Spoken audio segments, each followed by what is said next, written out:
Vamos con nuestra tertulia geopolítica porque hay muchos asuntos que tratar, mucha tela que cortar. Nos acompañan José Manuel Corrales, experto en geopolítica y profesor de economía en la Universidad Europea. Bienvenido. Buenas noches, ¿qué tal? Y tenemos con nosotros también a Carlos Teissier, profesor del IEB y de la Universidad de Shanghái. Bienvenido, Carlos.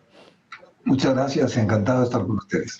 Pues vamos a empezar por lo último que ha pasado, ese alto el fuego anunciado por Benjamin Netanyahu. De hecho, estamos también pendientes de la comparecencia del presidente de Estados Unidos, de Joe Biden, para hablar también de ese alto el fuego. No sé qué os ha parecido la comparecencia de Benjamin Netanyahu. Decía que, bueno, que el alto el fuego se puede modificar en cualquier momento, en el momento en el que Hezbollah vuelva a atacarles. Y un asunto que me ha llamado la atención es que Netanyahu ha venido a decir que pone en marcha el alto el fuego para hacer frente a Irán en la región. José Manuel.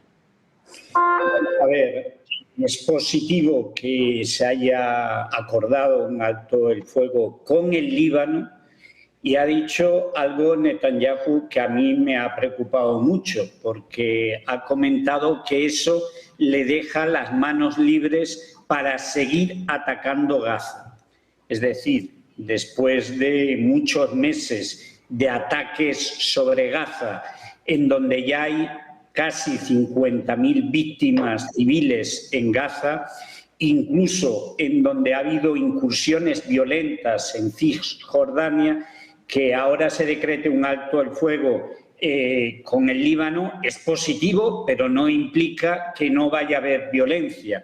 Creo que hay que hacer un esfuerzo, que el alto el fuego sea en todas las zonas en conflicto, en el Líbano, en Gaza, en Cisjordania, y que los impulsos más violentos, más agresivos del gobierno de Netanyahu, antes de que finalice este año, sean contenidos. Y en eso es muy importante lo que haga la comunidad internacional. El gobierno de Estados Unidos puede hacer bastante, hasta el 20 de enero que toma posesión Donald Trump, puede hacer bastante para que ese alto el fuego sea un alto el fuego en todas las zonas de conflicto. Y también la nueva Comisión Europea, el equipo que dirige Ursula von der Leyen, pueda hacer mucho para que ese alto el fuego se generalice. En primer término se puede decir que es una buena noticia,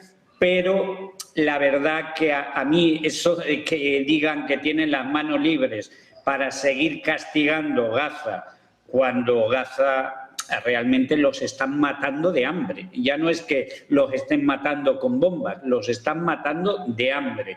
Y eso la comunidad internacional no lo puede permitir. Carlos. Bueno, no podría estar más de acuerdo. Creo que efectivamente sí es un alto al fuego, pero es un alto al fuego con Líbano exclusivamente. Todo lo demás queda en el status quo anterior.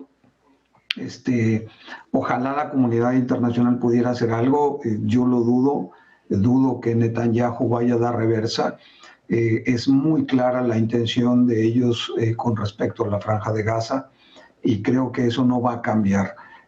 Probablemente veremos en los próximos días algunas manifestaciones de solidaridad nuevamente con Gaza, pero desgraciadamente, y ojalá me equivoque, creo que las agresiones en Gaza y la muerte de civiles inocentes va a continuar.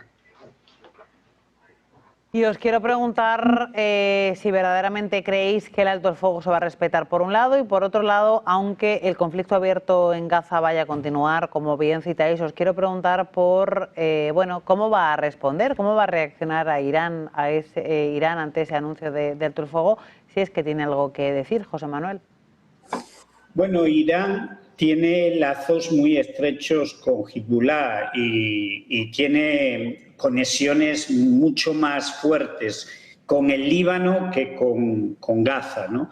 Y es verdad que este alto el fuego le puede servir a Israel para concentrar esfuerzos bélicos en un frente militar, que es el de Gaza, e insisto, también en Cisjordania, porque en Cisjordania se están produciendo procesos de colonización de territorios, procesos de ocupación de territorios que no forman parte de Israel y se está lanzando avanzadillas de colonos.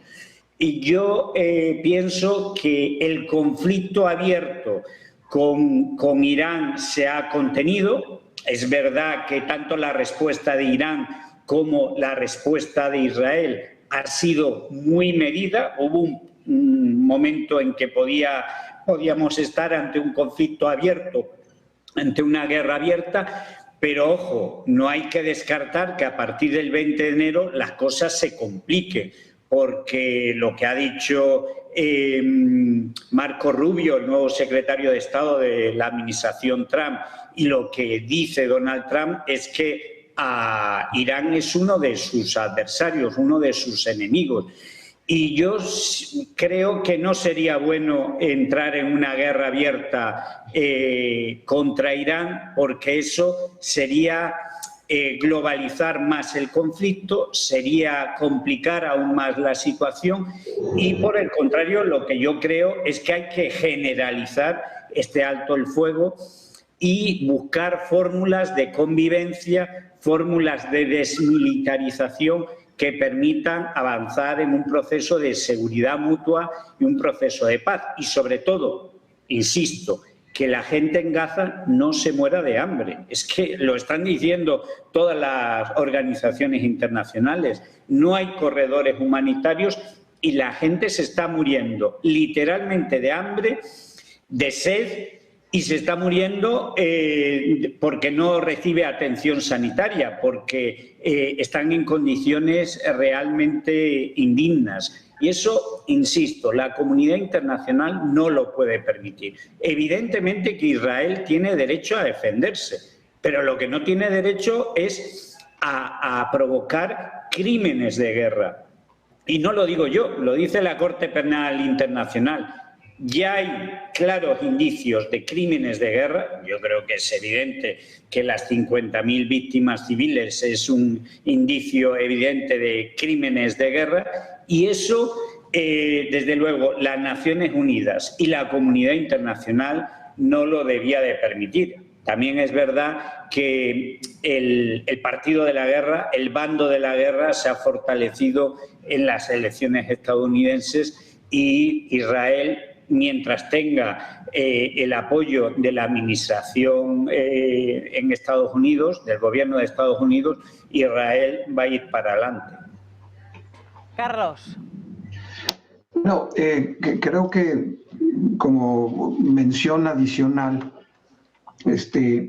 todo parece indicar que el nuevo cese al fuego está basado en el famoso acuerdo 1701 de las Naciones Unidas que se dio por allá por el año 2006, donde se marcaba la famosa línea azul, que era un acuerdo de retirarse de esta línea entre Líbano e Israel, esta línea de agresiones. Parece que las intenciones son volver, rescatar los acuerdos a los que se llegaron en el 2006 y permitir que de esa zona al menos se utilice como una especie de buffer para que cesen los enfrentamientos. Y esto resuelve el problema en una parte muy pequeña. El problema es muchísimo más complejo. Y yo repito, no creo que veamos ninguna respuesta seria, ninguna respuesta contundente con la situación, al menos hasta que el señor Donald Trump se siente como presidente. Yo creo que de aquí a ese entonces vamos a seguir con estas noticias de un día para otro que van a cambiar en poca medida, sobre todo lo que corresponde a Gaza. Tendríamos que esperar a que llegue el señor Donald Trump para ver si se toman ya medidas que puedan tener un impacto mucho mayor y tener un cese al fuego ya, vamos a decirlo así, más serio en el conflicto. Y os quiero preguntar también acerca del otro conflicto abierto, esa guerra entre Rusia y Ucrania, y una noticia que hemos conocido hace un rato, y es que Donald Trump podría estar poniendo sobre la mesa con sus con su círculo de colaboradores cercano la idea de volver a entablar relación diplomática con Kim Jong-un. Entiendo que esa idea que hay sobre la mesa tiene que ver de forma directa con la guerra entre Rusia y Ucrania y la implicación de Corea del Norte en esa guerra, que es algo que es una de las cosas que más preocupan a la administración estadounidense saliente. Lo decía Anthony Blinken hoy después de la reunión del G7, José Manuel. Sí, vamos a ver. Donald Trump dijo claramente en el único debate televisivo que hubo en ABC News que él iba a acabar con la guerra de Ucrania y que iba a acabar antes, dijo, antes de tomar posesión. Y toma posesión el 20 de enero. Y a mí lo que me pareció aquello es una llamada clarísima a un acuerdo no de paz, sino de rendición de Ucrania a Rusia, porque además lo comentó en diversas ocasiones que Putin era un señor muy serio, muy riguroso y al que había que hacer bastante caso. Evidentemente que todos deseamos que haya un camino de negociación, de paz en Ucrania, que acabe ese conflicto, pero no puede acabar ese conflicto rindiendo pleitesía y pues menoscabando la integridad territorial de Ucrania. Hoy, no ningún otro día, hoy se ha reportado un ataque masivo ruso con 188 drones, dificultando las infraestructuras energéticas e infraestructuras fundamentales para la vida cotidiana. No parece que estemos cerca de un alto el fuego ni de un camino para la paz. Por desgracia, la guerra en Ucrania se ha cronificado. Y en mi opinión, el camino para la paz se debe fundamentar en un acuerdo equilibrado que garantice la soberanía de Ucrania, en donde la Unión Europea debe tener un papel, porque Ucrania es Europa, en donde se plantee que Ucrania, evidentemente, no debe, desde mi punto de vista, integrarse en la OTAN, pero sí se puede integrar perfectamente en medio plazo en la Unión Europea.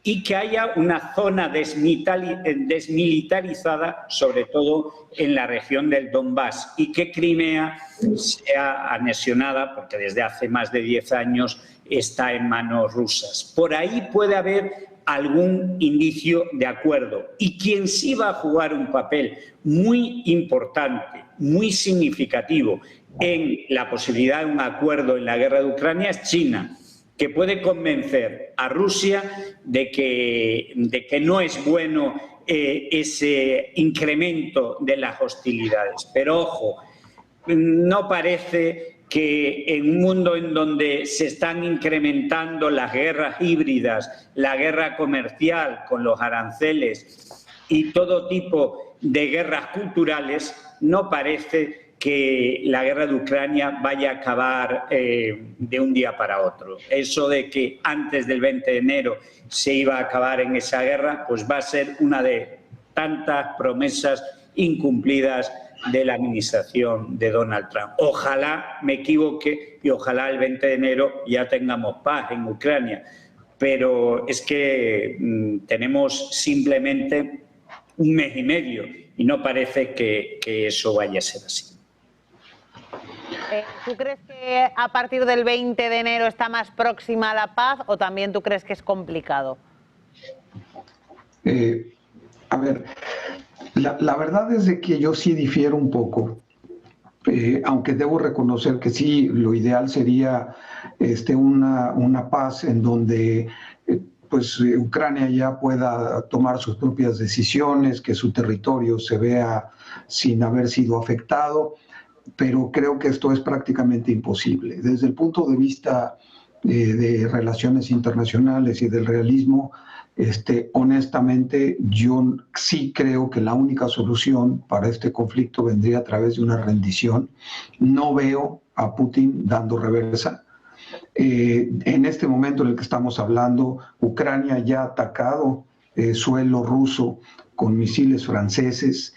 En este momento sí, efectivamente, Rusia atacó con una ola enorme de drones el territorio de Ucrania, pero los soldados, es decir, los soldados de Rusia, se dice que también hay soldados coreanos y están en territorio de Ucrania, han avanzado lo que no habían avanzado desde el 2022. En este momento las tropas rusas controlan el 80% del Donbass. Que esa es la zona que está más en disputa, y yo lo dije hace un poco más de una semana aquí mismo en este foro, no creo que vaya a haber fin en esta guerra de Ucrania sin que Rusia se quede al menos con la mayor parte del Donbass, más hablando en forma un poco más específica, Luhansk y Donetsk. Por supuesto que Crimea, esa ya ni siquiera tenemos cómo discutir al respecto. Y no creo que la idea del señor Donald Trump sea llegar a sentarse para dirimir o hacerla de mediador. Creo que ya en su mente esto que yo acabo de comentar es más o menos la idea que él tiene. Las pláticas que puede haber tenido o que quiera tener con el señor Putin o que vaya a tener con Kim Jong-un van a estar en este sentido, va a ser de esto. Desgraciadamente no veo cómo se pueda resolver ese conflicto sin que Ucrania pierda parte de su territorio. Lo que mencionaban ahorita al respecto de que si Ucrania podría pertenecer a la Unión Europea. Bueno, esto fue firmado en los acuerdos de Minsk del 2017 y fue una de las razones, la violación a estos acuerdos fue una de las razones que le dio pretexto a Putin para invadir Ucrania en aquellos años. Entonces, es muy compleja la situación y no creo, ojalá, repito, me equivoque, pero desde el punto de vista del análisis geopolítico, no creo que se vaya a terminar la guerra a Ucrania sin que exista la rendición y parte de la pérdida del territorio de Ucrania. Desgraciadamente así creo que va a ser. ¿Y qué piensas de ese acercamiento, José Manuel, entre Trump y Kim Jong-un? Ese posible acercamiento que todavía está sobre el papel, por supuesto. Bueno, yo estoy bastante de acuerdo con lo que plantea Carlos, y ese acercamiento lo que indica claramente es que la administración Trump va a dejar tirado, por decirlo de una manera gráfica, a Ucrania, va a dejarlo sin el apoyo, sin la ayuda. Y lo que yo me pregunto, en eso está bien claro que restablezca las relaciones con Corea del Norte, que antes era su archienemigo, eran el ogro, y ahora parece que no son tan malos, ¿no? Cuando están participando, según los servicios de inteligencia estadounidenses, están participando en la invasión, en la agresión de Rusia a Ucrania. Yo creo que efectivamente esa es la idea de la administración Trump, dejar tirada a Ucrania. Lo que yo no tengo tan claro es que la Unión Europea eso se lo pueda permitir. Y lo que yo digo es que un acuerdo de rendición para Putin puede ser, porque la intención inicial de Putin era acabar con la soberanía de Ucrania, era entrar en Kiev como entraron previamente en Crimea. Eso no lo ha conseguido. Realmente esa guerra relámpago que pensaron que se podía realizar no lo ha conseguido. Y no lo ha conseguido fundamentalmente por la ayuda de la Unión Europea y por la ayuda de Estados Unidos. Ahora la ayuda de Estados Unidos creo sinceramente que no la va a tener. Pero la Unión Europea no puede permitir, sin más, que Ucrania desaparezca como país. desaparezca como soberanía. Entonces, en ese sentido, nos estamos jugando muchos. Yo siempre digo que Ucrania es el granero de Europa, pero no porque sea el granero de Europa, sino porque Ucrania forma parte de la cultura europea.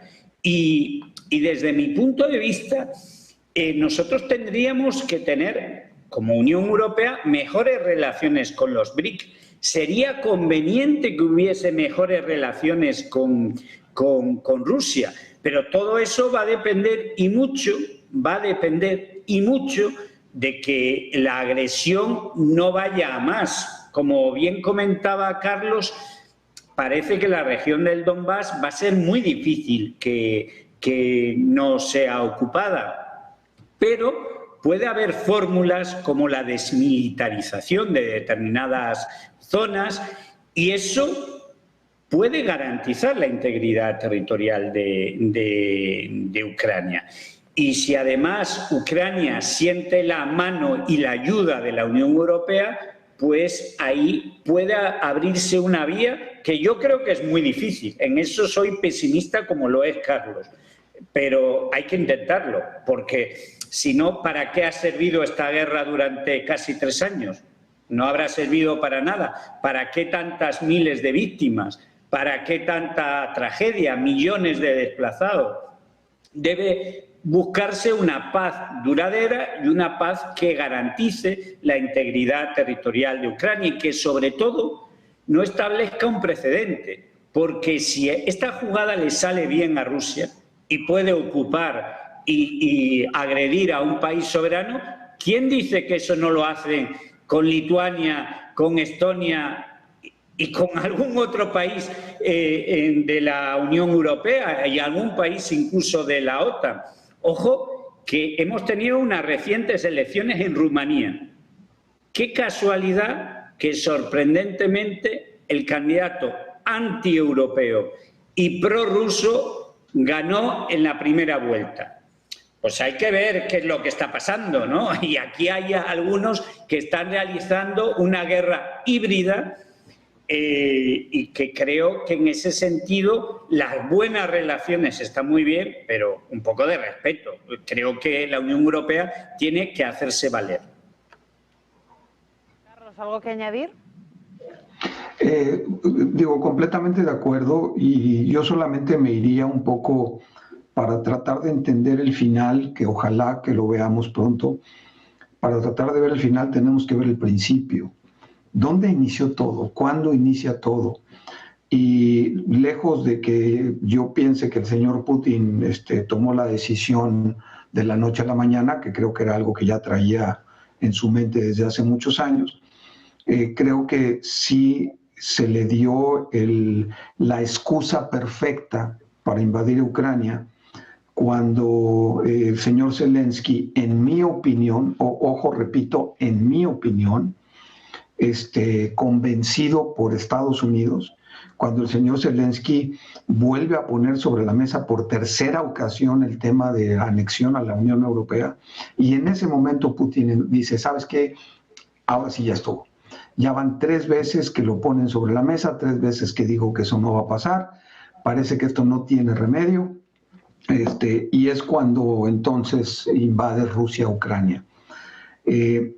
¿Por qué me fui al principio? Porque eso nos hace ver que efectivamente yo creo que desde un principio el señor Putin tuvo en su mente no quedarse con Ucrania. Yo creo que eso nunca jamás, él jamás ha estado pensando que eso sería factible, pero siempre ha tenido en su mente la región del Donbass. Eso a mí me queda muy claro. Entonces, hay quienes dicen que pudiera ser que esto pudiera ser una derrota de Putin toda vez que quería quedarse con Ucrania y solo se va a quedar con la región del Donbass. Creo que originalmente esa fue siempre la intención. Pues así nos vamos a despedir. José Manuel Corrales, profesor en la Universidad Europea, experto en Unión Europea. También nos acompaña nuestro otro invitado del día, Carlos Teissier, profesor del IEB de la Universidad de Shanghái. Gracias a los dos. Carlos, José Manuel, un abrazo. Gracias. Muy buenas noches. José Manuel, saludos.